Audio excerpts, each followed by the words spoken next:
Perfect. Hello everyone, my name is Bryce McGee. Today I'm interviewing Christina England. She is our Proposal Development Manager for Fortis Native Group, a tribally owned company here in Alabama that does facilities and operational maintenance support services. I have a list of questions for Group 2 that we're just going to walk through. I know we only got 15 minutes, so we'll just kind of dig into the nitty gritty, I suppose. So I think the first thing is, Christina, what do you do? Right. So I run the proposal department for Fortis Native Group. We turn out proposals that support the company in building new contracts. Awesome. So obviously, with your role, you do have people that you lead. Probably a group of how many? We have 6 people in the department. Awesome. So if you could, how would you describe like your leadership style, and has it changed since you became a manager?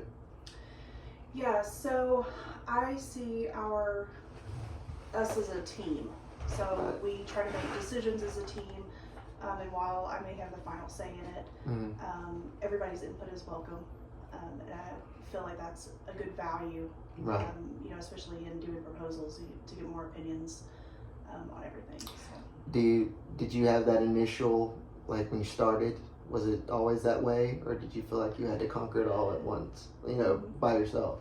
No, so I come from, when I started this job, I come from a company where I was managing pilots and dispatching aircraft. Right. And that's more of a dictatorship. Yeah, right. So coming in and being able to work as a team was definitely a change for me, but it was a very welcome change. Awesome. So as far as decisions, what are the most critical decisions you make as a manager, you feel? I feel like the biggest decisions are time management. Right. It's really about, what is the team capable of doing and doing it well versus some of the requests that we receive. Okay. What strategies do you use to foster, as you were talking about, teamwork and collaboration? What do you try to do to make sure that everybody's, working together and trying to be seamless in what you do? We have some tracking software, where we're all able to kind of see what everybody's doing, what the status is on everything, kind of keep up with where everybody is, within the proposal process. We also have team meetings where we'll catch up and go, hey, okay, I'm here, this is what we've got, this is what I need from you, this is what, what we're still waiting on from, the government or from, our subject matter experts in the field. We have team lunches where we'll meet up and, kind of go over things, but also kind of relax a little bit. So. Right. No, that's great. So as far as you were talking about tools, and that doesn't necessarily apply to those, but it says, what are some tools you use to increase employee morale and productivity? So we use Teams, the Microsoft Teams chat.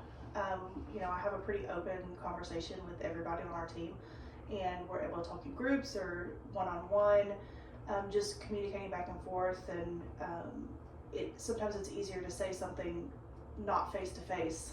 So in an informal way like Teams really helps to foster communication. Right. And as far as employee morale goes and productivity, what are some things you do to kind of help with that? Because the nature of your job, I imagine it's pretty much heads down most of the time. Yeah, we're very fast paced, and we do have a lot of output out of this department. So we do have our times when we'll go out and we'll do something like Top Golf, and we'll try to build that morale, and we're also very friendly with each other. We had that open, like I said before, open communication. It really fosters, a really nice atmosphere. Yeah. We also do, when we win, we get bonus checks. Right. And that's all. Money's always nice. Money speaks more words than you can say. I agree.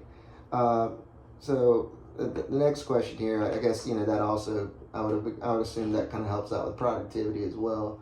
But this one kind of gets a little bit more intimate. So I know you all work very well together, but how do you navigate the difficult conversations you have with employees, the ones that are kind of that might be, more uncomfortable or maybe critical in nature, or you're trying to be constructive in nature? Yeah, so when we have a situation that needs to be addressed, Mm-hmm.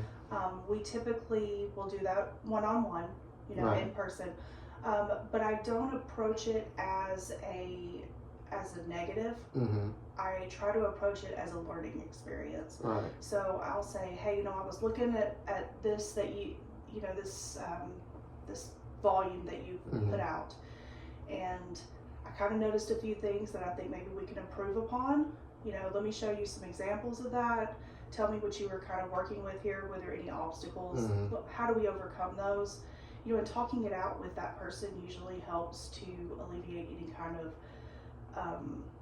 upset feelings or anything like that. And it also usually helps to get to the end result that you're looking for, which is a better product and a better atmosphere. So you're saying like coaching kind of helps with those, those difficult conversations, even if it's more based on like, very intimate conversations outside of work as well. So Yeah.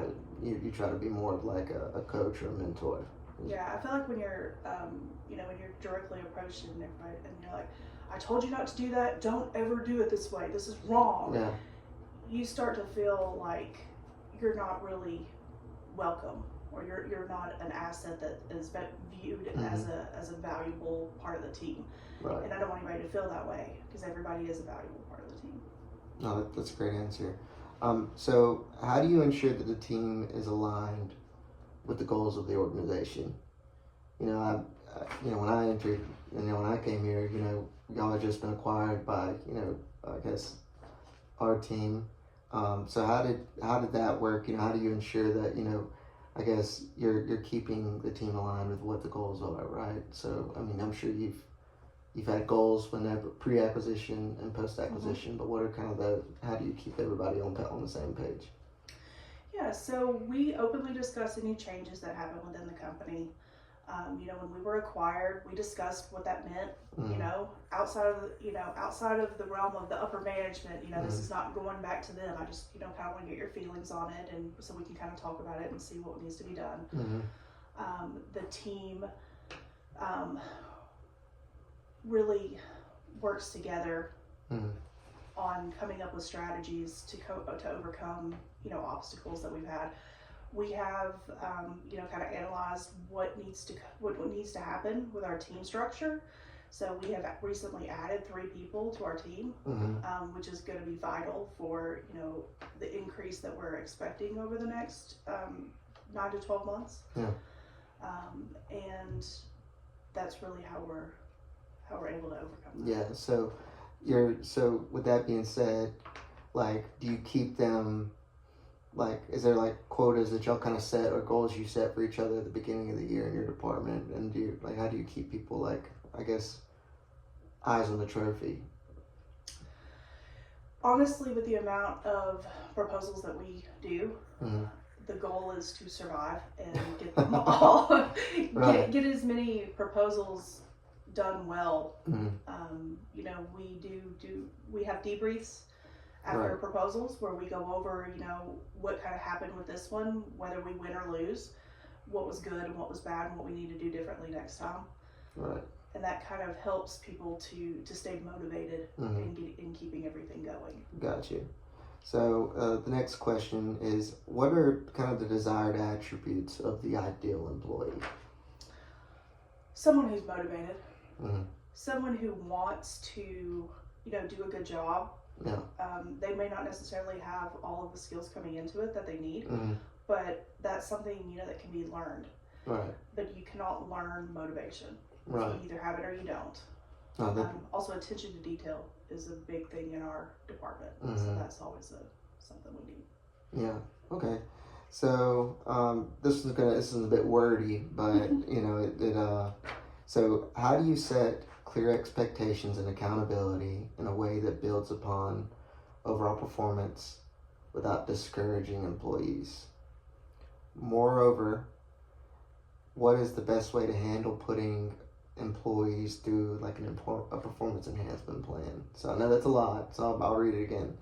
So how do you set clear expectations and accountability that builds overall performance and without discouraging your employees? Well, we'll just start with that and then we'll break out the other one. Yes. So, when an employee comes on board or they're shifted to a new position, we clearly identify, what the expectations are for that position. What you're expected to cover, what you're expected to know, what you're expected to produce. And, we go over that a few times. We'll go over it, at the 90-day evaluation. We'll do that, periodically throughout the year. And, especially if there's any kind of problem, where something's not being completed. We'll go, okay, let's go over what the expectations are here, and what's the hold up on some of the things, so we can kind of create a plan to overcome that. Right. And I think the second part of that was, what the performance improvement plan. Yeah. So you answered the first part great. Because that sounds like if I were receiving that, I feel like I wouldn't be discouraged by that at all. Yeah. But it kind of makes you're setting expectations for your team, and you're making sure everybody's accountable so that we're all putting out the best product. So the second half of that question was more of a if you do have an employee that's not meeting expectations and accountability, what's the best way to handle putting them through an employee, like a performance enhancement plan? Yeah. So kind of like as we discussed earlier, I'll have that one-on-one conversation with them, and we'll kind of discuss, whatever the situation is in such a way as how do we improve this? How do we overcome this? What can we do to get this done? Sometimes if that doesn't really improve the situation and doesn't help, then we'll set kind of a deadline. So if I need, say, a past performance library built, we set out exactly what the expectations for that library are. We say, okay, so we're in agreement that this is kind of what we need to do, and everybody's on board. Okay, so let's set a date, and I give the date cushion because things come up, things happen. But that date is like, okay, so what we need to see this completed or ready for initial review at this date. And then, we haven't had an instance yet where that hasn't. But if that were to come, then that would be, something that would have to be probably discussed with HR at that point. Yeah, but you're saying in terms of like before it gets to that point, it's important to do, to have it, to create small goals for that person in order for them to eventually kind of catch up to where they need to be. Yes, little check-ins. Gotcha. Okay. So I think these are two closing questions. I know we only got 2 minutes left. So, what is the most rewarding part of your job? The most rewarding part of my job, honestly, is when we win. Right. When the team is all excited and happy. Yeah. The company is happy. We're making money. It's a Friday afternoon. We're heading out the door. Everybody's got smiles on their faces, not because it's the weekend, but because it's been a great week. Yeah. That's the most rewarding part. Right. Kind of you guys kind of control the temperature. Yeah. In that regard of the whole office. So no, I appreciate that. So, what advice would you give to someone aspiring to become a manager?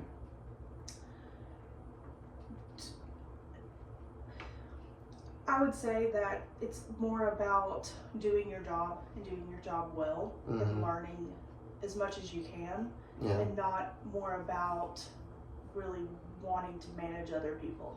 Yeah. Because it's more about just doing the job and doing it to the best of your ability. Yeah. And naturally, as you do that, there will be people that will need to learn from you, and you eventually become a manager. Right.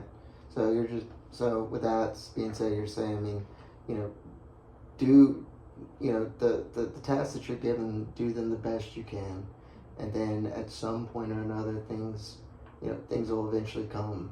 You just don't have to go looking for them, immediately. Yeah, don't jump into it before you're ready, because Right. that's when you get into trouble and you get the rep as a bad manager, and nobody wants that. Gotcha. Well, I appreciate your time. Thank you so much. Thank you, Christina.